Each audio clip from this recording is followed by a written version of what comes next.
उत्तर प्रदेश में बीजेपी की सरकार और पिछली बार जब वो सत्ता में आए तो ऐसे बहुमत से आए कि लोगों को यकीन नहीं हुआ कि इतनी सीटें भी आ सकती हैं। 2014 में उत्तर प्रदेश में सीटें मिली, 17 में मिली, 19 में मिली, लेकिन 2022 में भी मिलेंगी या नहीं मिलेंगी और वो सीटें मिलें, कम ना हो, बढ़ें, इसके लिए उत्तर प्रदेश में बीजेपी का विजन क्या है, मंत्र क्या है, इस पर चर्चा करने के लिए प्रदेश के अध्यक्ष स्वतंत्र देव सिंह जी हमारे साथ हैं। सर, बहुत स्वागत है आपका। धन्यवाद सर। और अभी जब आप आए तो थोड़ा तो आप देर से आए, लेकिन आप थोड़ा तो सुन पाए होंगे। अखिलेश जी बहुत बता कर गए हैं कि आपने कैसे 2017 में लोगों को धोखा दे दिया, इस बार नहीं दे पाएंगे।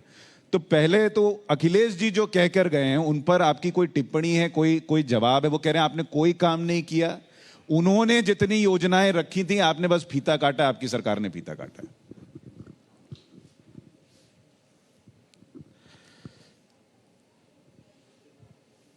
एक कहा जाता है कि आप किसके आधार पर आगे बढ़ते हैं। हर देशों का अपना शास्त्र होते हैं, धर्म शास्त्र होते हैं, और बहुत से देश अपने धर्म शास्त्र पर आगे बढ़ते हैं। जैसे इजराइल ने तय किया कि 5000 वर्ष पहले यहां पानी था, रेगिस्तान था, आज रेगिस्तान है, 5000 वर्ष पहले पानी था। तो इजराइल के लोगों ने तय किया कि इस रेगिस्तान पहले हरियाली थी और पानी था, तो इसको निकालना है। तो पूरा देश के लोग एकजुट होकर शास्त्र पर और परिश्रम किया। आज वहाँ पानी है, हरियाली है, सब्जी है, सब्जियां पैदावार हुई और अब देश को सप्लाई भी कर रहे हैं। इसी तरह देश का प्रधानमंत्री जी, राज्य में योगी जी ने तय किया कि मेरे धर्म शास्त्र क्या कहते हैं, धर्म शास्त्र का पालन होना चाहिए, उसके आधार पर हम चलते हैं। चारों भाइयों का उदाहरण लिया। एक दिन कौशल्या मैया ने पूछा छोटी बहू से, सुकृति नाम हम लगता है, कि शत्रुघ्न दिखाई दिए क्या? तो छोटी बहू यानी देवी, छोटी जो माता थी, उन्होंने कहा कि हमें 11 साल से स्वयं नहीं दिखाई दिए शत्रुघ्न। तो एक भाई जंगल में, दूसरा भाई सेवा में, तीसरा भाई खड़ाऊ लेकर पूजा कर रहा है और चौथा भाई बाहर मकान में पत्थर पर सोकर मकान की देखरेख कर रहा है। तो देश का प्रधानमंत्री कैसा हो तब दिखाई देना चाहिए, त्याग दिखाई देना चाहिए, समर्पण देश के प्रति दिखाई देना चाहिए। तो प्रधानमंत्री बनने के बाद परिवार का एक सदस्य गाड़ी में न बैठे, ये मेरा धर्म शास्त्र कहता है। राजनीतिक दल लोग चलाते हैं, अपनी पार्टियां चलावे, अच्छी बात है, लेकिन आप देश को किस रास्ते पर ले जा रहे हैं? नवभारत यानी देश को किस रास्ते पर जा रहा है? देश आगे कदम बढ़ रहा है क्या? पिछले 5 साल पहले लोग देखते थे काशी में बम फटता था आतंकवादियों का, रेलवे ट्रेन में बम फटते थे, अयोध्या में बम फटते थे, लखनऊ में बम फटते थे। और लखनऊ के अंदर यदि आप सब सपा शासन में, बसपा शासन में 11-12-1 बजे यदि आप 10 नंबे पर हजरतगंज में आप टहले होंगे तो 150 मोटरसाइकिल कैसे दौड़ती थी और किस प्रकार का वह लोग नाटक करते थे और किसको उठा लेते थे। थाने में रिपोर्ट दर्ज होगा कि नहीं होगा। आज आपको एक भी मोटरसाइकिल 12 बजे 11-12 बजे रात को लखनऊ के अंदर नहीं दिखाई देगा। ये योगी सरकार का कानून व्यवस्था है और कानून व्यवस्था ही तय करता है कि किस रास्ते पर देश आगे बढ़ेगा। ईमानदारी, कानून व्यवस्था और ईमानदारी और ईमानदार नेता, परिश्रम की पराकाष्ठा करने वाला नेता। 6 साल 7 साल होने जा रहा है, एक दिन की छुट्टी नहीं, एक दिन बीमार नहीं। और शास्त्र में जो भी काम हो रहे हैं उसी के आधार पर सब आप काम है। जैसे पंडित दीनदयाल उपाध्याय ने सब कुछ लिख कर गया है, उसी के आधार पर पंक्ति के अंतिम व्यक्ति। लेकिन आपने धर्मशास्त्र का जिक्र किया और कहा लॉ एंड ऑर्डर आपने ठीक किया है, उसके वजह से आपको शायद वोट मिले। लेकिन आप धर्मशास्त्र की बात कर रहे हैं, लोग कहते हैं आप धर्म की बात करते हैं। आपने लॉ एंड ऑर्डर की बात की, लोग ये कहते हैं, आप पर आरोप ये लगाता है विपक्ष कि आपने एक धर्म विशेष को टारगेट किया। योगी जी अपने काम को गिनाते गिनाते जानबूझकर अब्बाजान का जिक्र करते हैं। वो जानबूझकर ऐसे शब्दों का जिक्र करते हैं, तालिबान को यूपी चुनाव में ले आए। वो पूरा चुनाव हिंदू मुसलमान बनाना चाहते हैं आप, ये आप पर आरोप है, और जो काम आप लॉ एंड ऑर्डर के लिहाज से भी कर रहे हैं वो धर्म विशेष को टारगेट करके किया गया, ये भी आरोप है। देखिए, आज तक भारतीय जनता पार्टी, डॉक्टर श्यामा प्रसाद मुखर्जी, पंडित दीनदयाल उपाध्याय, देश के गौरव अटल बिहारी वाजपेयी, आदरणीय नरेंद्र मोदी, किसी कुर्ते के ऊपर एक दाग नहीं लग सकता है, चाहे किसी प्रकार का लोग बात कर रहे हैं। अटल जी को भी लोग सांप्रदायिक कहते थे, आपको ध्यान होगा।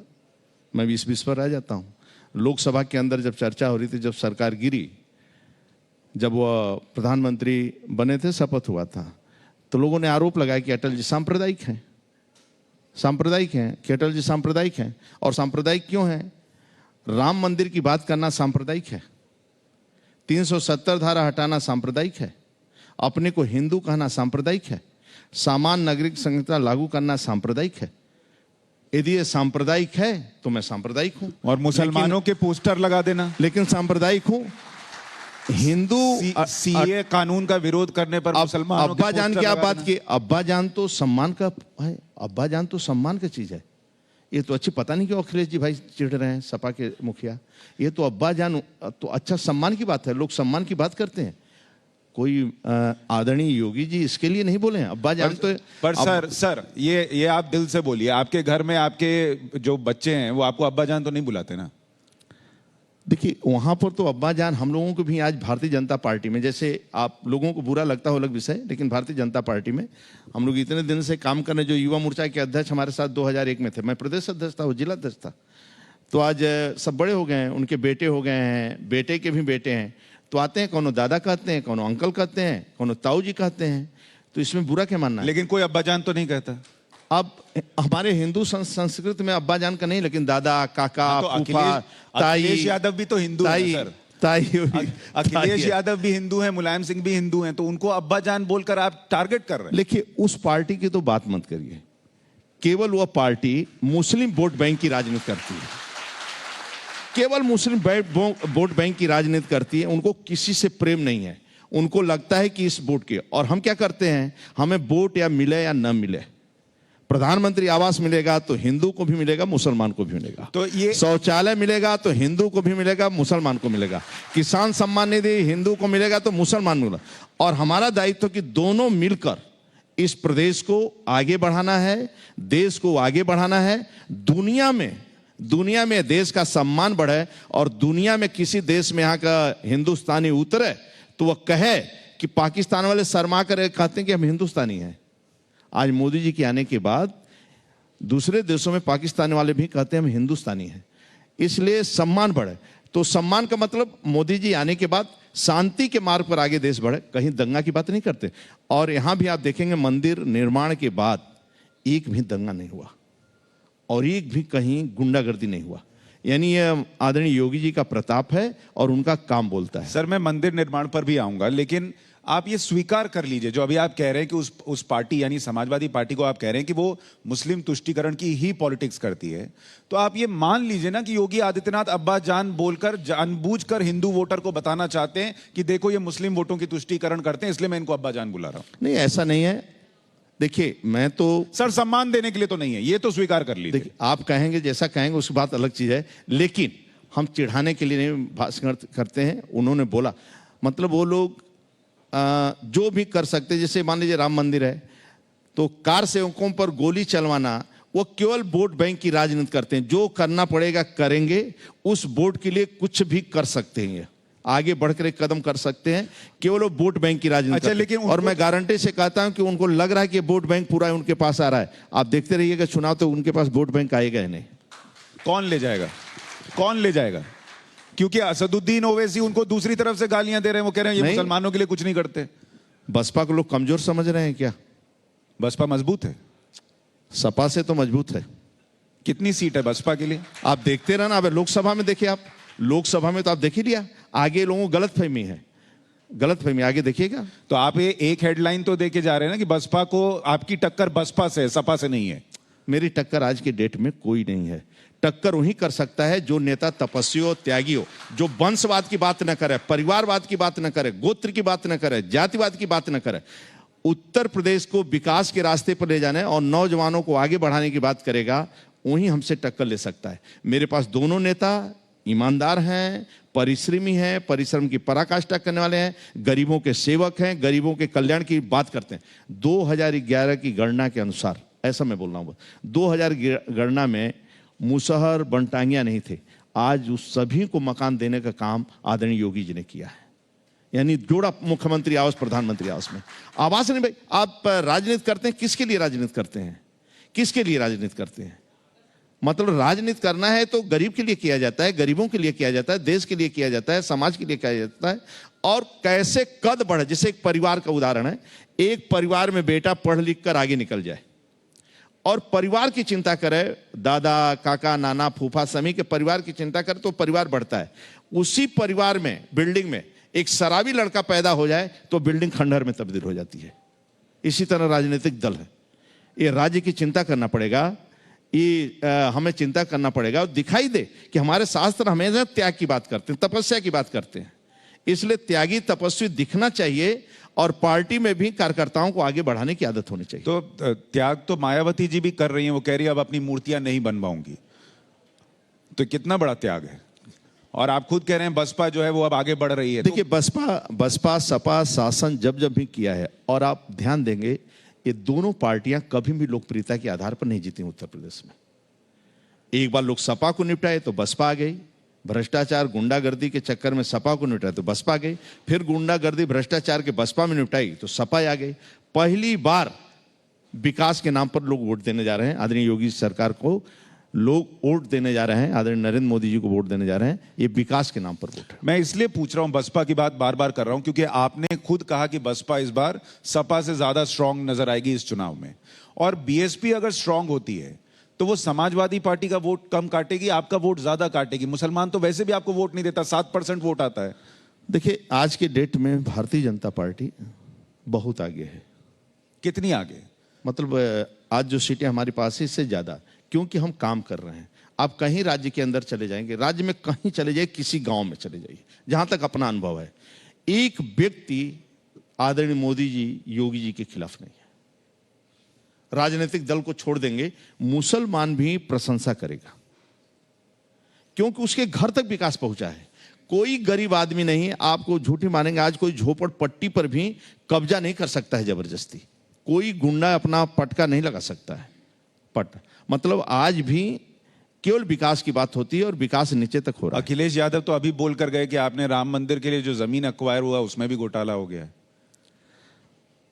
देखिए मैं ईमानदारी से बात कर सकता हूं, आदरणीय मोदी जी योगी जी मेरा गौरवशाली इतिहास है। डॉक्टर श्यामा प्रसाद मुखर्जी, पंडित दीनदयाल उपाध्याय, आज नेतृत्व योगी जी, किसी माई के लाल की हैसियत नहीं कि 1 रुपया का आरोप लगाते देश के अंदर।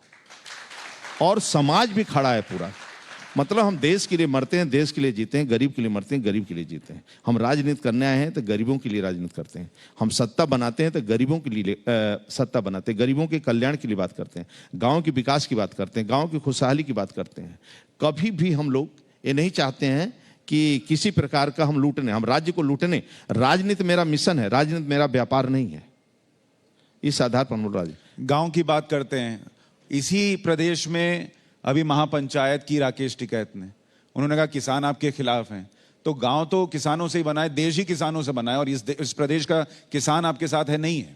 आप देखिए पंचायत का चुनाव हुआ था, टिकैत ने लड़ाया था मुजफ्फरनगर में, एक भी सीट नहीं जीता।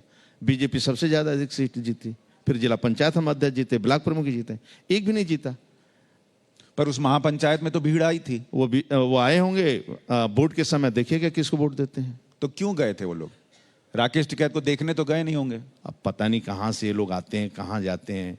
टिकैत, राकेश टिकैत की आदत आप जानते हैं। हाँ, और कुल मिलाकर इसके पीछे बहुत बड़ी ताकत है, कांग्रेस का दिमाग है, और सब पार्टियां फंडिंग कर रही हैं केवल बीजेपी को बदनाम करने के लिए, और इसके पीछे कोई कारण नहीं। तो वो लोग जो आए उसी फंडिंग से आए। यही मैं कह सकता हूं कि जो आए टिकैत के खिलाफ, कांग्रेस और ये सब पूरे देश भर में आदरणीय मोदी जी, आदरणीय योगी जी को बदनाम करने का काम कर रहे हैं। लेकिन जनता भारतीय जनता पार्टी के साथ है, और किसानों के हित में जितने भी काम हुए हैं आज तक कभी, एक गरीब को क्या चाहिए, एक गरीब को की एहसास किसको होगा, मैं हमेशा कहता हूं, जो गरीबी का एहसास जिस नेता को, बरसते पानी में मां के आंचल में छिपा हो, रेलवे स्टेशन पर दौड़ते हुए बरसते में चाय बेचा हो, उस गरीबी का एहसास है। और जब मैं किसी महिला से बात करता हूं, गांव में जाता हूं कभी, मां तुम किसको वोट दोगी, वो कहती अपने बेटे को दूंगा जिसने पक्का मकान बनवाया है। चाय जिसमें आप पी रहे हैं ये मेरे बेटे ने गैस कनेक्शन है। 5 लाख का आयुष्मान कार्ड मेरे बेटे ने दिया है। शौचालय मेरे पास है। और मैं वोट किसको दूंगा, अपने बेटे को। हम बेटा कौन है, नरेंद्र मोदी है, योगी जी। तो ये काम कौन कर सकता है, बेटा ही कर सकता है। बेटा ही मां की खुशहाली देखता है। किस प्रकार दर्द रहा होगा जब वो संध्या के बेला की इंतजार करती थी मां कि शौच के लिए जाऊंगा। आज उसके पास सब कुछ है। आज किसान क्रेडिट कार्ड है, किसान एक परिवार में 5 भाई हैं। सर आखिर में 2 सवाल अगला मैं आपसे पूछना चाहता हूं कि आपने कहा किसान आंदोलन मुद्दा नहीं है, लॉ एंड ऑर्डर आपने ऐसा ठीक किया है कि अब उस पर आपको वोट पड़ेगा। राम मंदिर मुद्दा है या नहीं है इस बार चुनाव में? देखिए, राम मंदिर श्रद्धा का केंद्र है। ईश्वर कभी कभी भेजता है कि इस मंदिर का नींव कौन रखेगा। सरदार पटेल नेहरू चाहते तो इसका लाभ ले सकते थे, राजीव गांधी चाहते तो इसका लाभ ले सकते थे, इंदिरा जी चाहती तो भी इसका लाभ ले सकते थे। लेकिन आदरणीय प्रधानमंत्री पहले भी आज़ादी के बाद उन्होंने कहा कि राम का कोई अस्तित्व नहीं है। इंदिरा जी ने संतों पर गोलियां चला दी थी जब गौ आंदोलन के लिए लोग गए थे। सोनिया हमेशा कही कि राम का अस्तित्व नहीं, राम नहीं है। इसने नकार दिया। प्रभु तय करता है। देश का पहला प्रधानमंत्री आकर अयोध्या में नींव रखा। ये ईश्वर तय करता है कि मेरा नींव कौन रखेगा। जैसे उदाहरण में 1916 में महात्मा गांधी ने भाषण बीएचयू में दिया था कि काशी की गलियां, सकरी गलियां, गंदगी बला हुआ ढेर, ये कौन दर्शन करेगा। 2016 में आकर आदरणीय मोदी जी ने कॉरिडोर बनाया। आज वह जाकर गंगा किनारे सीधे काशी विश्वनाथ का दर्शन हो सकता है। काम कौन ले, जो आवाज आपकी जा रही है, स्टोर है, वह स्टोर जो आपके द्वारा बोला जा रहा है वो कोई ना कोई आकर करेगा। तो प्रभु ने आपके लिए इस बार चुनाव में कितनी सीटें तय की हैं? देखिए, संगठन कार्यकर्ता आधारित है। बीजेपी के कार्यकर्ता परिश्रम है और संगठन, इसी का बता रहा हूं, संगठन कार्यकर्ता आधारित है। आज मेरा बूथ समिति का सत्यापन हो चुका है। पन्ना प्रमुख बन रहे हैं, पन्ना के टोली भी बनेंगे। पंडित दीनदयाल उपाध्याय की जयंती के दिन सर नंबर, सभी बूथ पर नंबर, सीट का नंबर मैं इस बार से ज्यादा सीटें लूंगा। 325 रख लूं? मैं कह रहा हूं इस बार से ज्यादा लूंगा। हमारे 350? मतलब मैं नहीं बोल रहा, लेकिन अपने से मैं भैया अखिलेश जी 400 बोल के गए तो मैं आपको थोड़ा, आप उनसे पूछे कि कहां से जीतेंगे 400। आप पूछे कहां से जीतेंगे 400। आज भी ठीक है, आज इटावा नहीं जीत सकते हैं। इटावा में हम ही 2 हैं, एक वह है, तो इटावा नहीं जीत सकते वह। और इटावा इसलिए अब तीनों नहीं जीत सकते हैं क्योंकि उनके साथ शिवपाल जी भी नहीं है। वो शिवपाल जी की सीट है। वो 400 कहां से लेंगे, हमें थोड़ा बता दीजिए तो जाने उनको। 400 जिस जनपद के रहने वाले हैं, 2 सीट मेरे पास है, एक शिवपाल जी के पास है। वो कौन सी सीट जीतेंगे। और इस बार मैं इटावा छोड़ दीजिए, मैं उनको एक तरह का फिरोजाबाद, मैनपुरी, एटा, ये कासगंज, ये सभी अध्यक्ष में बनवाए। एटा के छोड़कर बाकी अध्यक्ष हमारे जिला पंचायत जो इनका गढ़ कहा जाता है। चलिए, आप कॉन्फिडेंट हैं कि पिछली बार से ज्यादा सीटें आएंगी? वो अपना कॉन्फिडेंस दिखा रहे हैं कि 400 आएंगी। मुझे लगता है अगले 6 महीने में पता चल जाएगा किसका कॉन्फिडेंस जो है वो ओवर कॉन्फिडेंस था और या नहीं था। बहुत बहुत धन्यवाद सौतेंद्र। बहुत बहुत बहुत बहुत धन्यवाद।